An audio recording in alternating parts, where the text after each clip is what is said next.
ನಮಸ್ಕಾರ ಸ್ನೇಹಿತರೆ. ಕನ್ನಡ ಚಿತ್ರರಂಗ ಹಾಗೂ ಧಾರಾವಾಹಿ ಕ್ಷೇತ್ರದಲ್ಲಿ ಕಾಸ್ಟಿಂಗ್ ಕೌಚ್ ಎನ್ನುವ ಕಹಿ ವಾಸ್ತವದ ಬಗ್ಗೆ ಆಗಾಗ್ಗೆ ಚರ್ಚೆಗಳು ನಡೀತಾನೆ ಇರ್ತದೆ. ಹೊಸದಾಗಿ ಅವಕಾಶಕ್ಕಾಗಿ ಬರುವ ಕಲಾವಿದರಿಗೆ ಆಡಿಷನ್ ಹೆಸರಿನಲ್ಲಿ ಕಿರುಕುಳ ನೀಡಲಾಗುತ್ತದೆ ಎಂಬ ಆರೋಪಗಳು ಹಲವು ಬಾರಿ ಕೇಳುತ್ತಿದ್ದೇವೆ. ಅನೇಕ ನಟಿಯರು ತಮ್ಮ ಜೀವನದಲ್ಲಿ ನಡೆದ ನೋವಿನ ಘಟನೆಯನ್ನು ಧೈರ್ಯವಾಗಿ ಹಂಚಿಕೊಳ್ತಿದ್ದಾರೆ. ಇದೀಗ ಅಂತಹದ್ದೇ ಒಂದು ಆಘಾತಕಾರಿ ಅನುಭವವನ್ನು ಅಮೃತಧಾರೆ ಹಾಗೂ ಭಾರ್ಗವಿ LLB ಧಾರಾವಾಹಿಗಳ ಮೂಲಕ ಪರಿಚಿತರಾದ ನಟಿ ರಾಧಾ ಭಗವತಿ ಬಹಿರಂಗವಾಗಿ ಹೇಳಿಕೊಂಡಿದ್ದಾರೆ.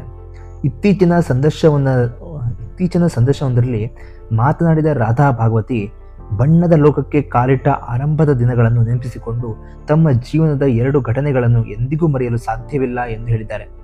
ಆ ಅನುಭವಗಳನ್ನು ಹೇಳುವಾಗ ಅವರ ಧ್ವನಿಯಲ್ಲಿ ನೋವು ಸ್ಪಷ್ಟವಾಗಿ ಕೇಳಿಸಿತು.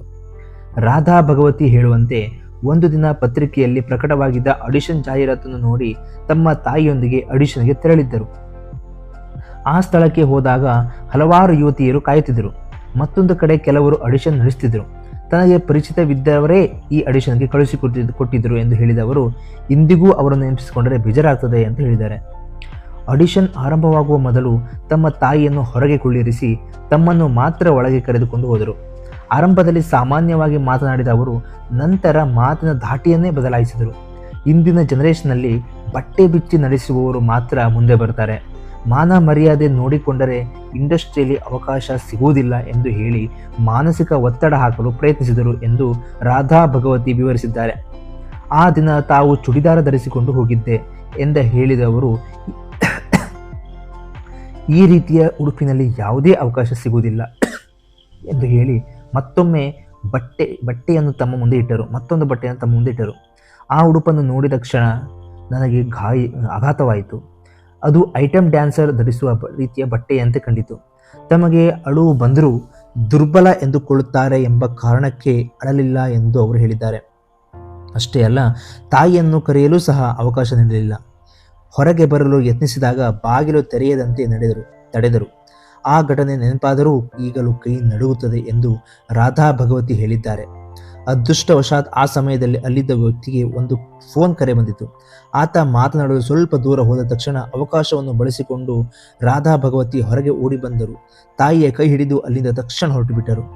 ನಂತರ ಆ ವ್ಯಕ್ತಿಯ ವಿರುದ್ಧ ಪೊಲೀಸ್ ಠಾಣೆಯಲ್ಲಿ ದೂರು ನೀಡಬೇಕು ಎಂದು ಯೋಚಿಸಿದ್ದರಂತೆ. ಆದರೆ ದೂರು ದಾಖಲಿಸಲು ಹಣ ಬೇಕಾಗುತ್ತದೆ ಎಂದು ಕೆಲವರು ಹೇಳಿದ್ದರಿಂದ ಹಾಗೂ ಬೇರೆ ಅನಿವಾರ್ಯ ಕಾರಣಗಳಿಂದ ಆ ಸಮಯದಲ್ಲಿ ದೂರು ನೀಡಲು ಸಾಧ್ಯವಾಗಲಿಲ್ಲ ಎಂದು ಅವರು ಹೇಳಿದ್ದಾರೆ. ಇದರ ಬಳಿಕ ಮತ್ತೊಂದು ಘಟನೆ ಇನ್ನೂ ಹೆಚ್ಚು ಭಯಾನಕವಾಗಿತ್ತು ಎಂದು ರಾಧಾ ಭಗವತಿ ಹೇಳಿದ್ದಾರೆ. ಮತ್ತೊಂದು ಆಡಿಷನ್ಗೆ ತಮ್ಮ ತಂದೆಯೊಂದಿಗೆ ಹೋಗಿದ್ದರು. ಆ ಜಾಗ ನಗರದಿಂದ ಸಾಕಷ್ಟು ದೂರದಲ್ಲಿತ್ತು. ಹೋಗುವ ಮುನ್ನ ಆ ವ್ಯಕ್ತಿ ಪದೇ ಪದೇ ಕರೆ ಮಾಡಿ ಯಾರ ಜೊತೆ ಬರುತ್ತಿದ್ದೀರಿ ಎಂದು ಕೇಳುತ್ತಿದ್ದ. ನಾನು ತಂದೆಯೊಂದಿಗೆ ಬರುತ್ತಿದ್ದೇನೆ ಎಂದು ಹೇಳಿದ್ದೆ ಎಂದು ಅವರು ನೆನಪಿಸಿಕೊಂಡಿದ್ದಾರೆ. ಅಲ್ಲಿಗೆ ತಲುಪಿದ ನಂತರ ಆ ವ್ಯಕ್ತಿಗೆ ಕರೆ ಮಾಡಿದರೆ ಫೋನ್ ಸ್ವೀಕರಿಸಲಿಲ್ಲ. ಸುತ್ತಮುತ್ತ ಮನೆಗಳೇ ಇಲ್ಲದ ಗೋಡೌನ್ ರೀತಿಯ ಪ್ರದೇಶದಲ್ಲಿ ಸುಮಾರು 2 ಗಂಟೆಗಳ ಕಾಲ ತಂದೆಯೊಂದಿಗೆ ಕಾದರೂ ಯಾರೂ ಬರಲಿಲ್ಲ. ಕೊನೆಗೆ ಇಬ್ಬರೂ ಮನೆಗೆ ಹಿಂದಿರುಗಿದರು. ಆದರೆ ಮರುದಿನ ಟಿವಿಯಲ್ಲಿ ಬಂದ ಸುದ್ದಿಯನ್ನು ನೋಡಿದಾಗ ರಾಧಾ ಭಗವತಿ ಬೆಚ್ಚಿಬಿದ್ದಿದ್ದರು. ತಾವು ಭೇಟಿ ಮಾಡಲು ಹೋಗಿದ್ದ ಅದೇ ವ್ಯಕ್ತಿ ಮಾನವ ಸಾಗಾಣಿಕೆ ಜಾಲದಲ್ಲಿ ಬಂಧನಕ್ಕೊಳಗಾಗಿದ್ದಾನೆ ಎಂಬ ಸುದ್ದಿ ಪ್ರಸಾರವಾಗುತ್ತಿತ್ತು. ಅದನ್ನು ಕಂಡ ಕ್ಷಣದಿಂದಲೇ ತಮ್ಮ ಜೀವವೇ ಉಳಿದಂತಾಯಿತು ಎಂದು ಅವರು ಹೇಳಿದ್ದಾರೆ. ಒಂದು ವೇಳೆ ನಾನು ಅಪ್ಪನ ಬದಲು ಅಮ್ಮನ ಜೊತೆ ಹೋಗಿದ್ದರೆ ಏನಾಗುತ್ತಿತ್ತೋ ಗೊತ್ತಿಲ್ಲ. ನಮ್ಮನ್ನು ಎಲ್ಲಿಗೆ ಕರೆದುಕೊಂಡು ಹೋಗುತ್ತಿದ್ದರು, ಯಾವ ದೇಶಕ್ಕೆ ಮಾರಿಬಿಡುತ್ತಿದ್ದರು ಎಂಬ ಭಯ ಈಗಲೂ ಕಾಡುತ್ತದೆ ಎಂದು ಅವರು ಭಾವುಕರಾಗಿ ಹೇಳಿದ್ದಾರೆ. ರಾಧಾ ಭಗವತಿ ಹಂಚಿಕೊಂಡಿರುವ ಈ 2 ಘಟನೆಗಳು ಚಿತ್ರರಂಗದಲ್ಲಿ ಅವಕಾಶದ ಹೆಸರಿನಲ್ಲಿ ನಡೆಯುವ ವಂಚನೆ ಮತ್ತು ದುರುಪಯೋಗದ ಬಗ್ಗೆ ಗಂಭೀರ ಪ್ರಶ್ನೆಗಳನ್ನು ಎತ್ತುತ್ತಿದೆ. ಹೊಸ ಪ್ರತಿಭೆಗಳು ತಮ್ಮ ಕನಸನ್ನು ಬೆನ್ನಟ್ಟುವಾಗ ಸುರಕ್ಷತೆಯ ಬಗ್ಗೆ ಎಚ್ಚರಿಕೆ ವಹಿಸುವುದು ಎಷ್ಟು ಮುಖ್ಯ ಎಂಬುದನ್ನು ಈ ಘಟನೆ ಮತ್ತೊಮ್ಮೆ ನೆನಪಿಸಿಕೊಳ್ಳುತ್ತದೆ. ಅವಕಾಶಕ್ಕಾಗಿ ಹೋಗುವ ಸ್ಥಳಗಳ ಬಗ್ಗೆ ಮುಂಚಿತವಾಗಿ ಮಾಹಿತಿ ಪಡೆದುಕೊಳ್ಳುವುದು, ಅಪರಿಚಿತ ಸ್ಥಳಗಳಿಗೆ ಒಬ್ಬರೇ ಹೋಗದೇ ಇರುವುದು, ಕುಟುಂಬದವರ ಅಥವಾ ವಿಶ್ವಾಸಾರ್ಹ ವ್ಯಕ್ತಿಯೊಂದಿಗೆ ತೆರಳುವುದು ಹಾಗೂ ಅನುಮಾನಾಸ್ಪದ ಪರಿಸ್ಥಿತಿ ಕಂಡರೆ ಅಲ್ಲಿ ಕೂಡಲೇ ಅಲ್ಲಿಂದ ದೂರ ಸರಿದು ಅಗತ್ಯವಿದ್ದರೆ ಕಾನೂನು ನೆರವು ಪಡೆಯುವುದು ಅತ್ಯಂತ ಮುಖ್ಯವಾಗಿದೆ. ರಾಧಾ ಭಗವತಿ ಈ ಅನುಭವಗಳು ಕೇವಲ ಒಬ್ಬ ನಟಿಯ ಕಥೆಯಲ್ಲ, ಕನಸುಗಳೊಂದಿಗೆ ಬಣ್ಣದ ಲೋಕಕ್ಕೆ ಕಾಲಿಡುವ ಪ್ರತಿಯೊಬ್ಬರಿಗೂ ಎಚ್ಚರಿಕೆ ಗಂಟೆಯಾಗಿದೆ.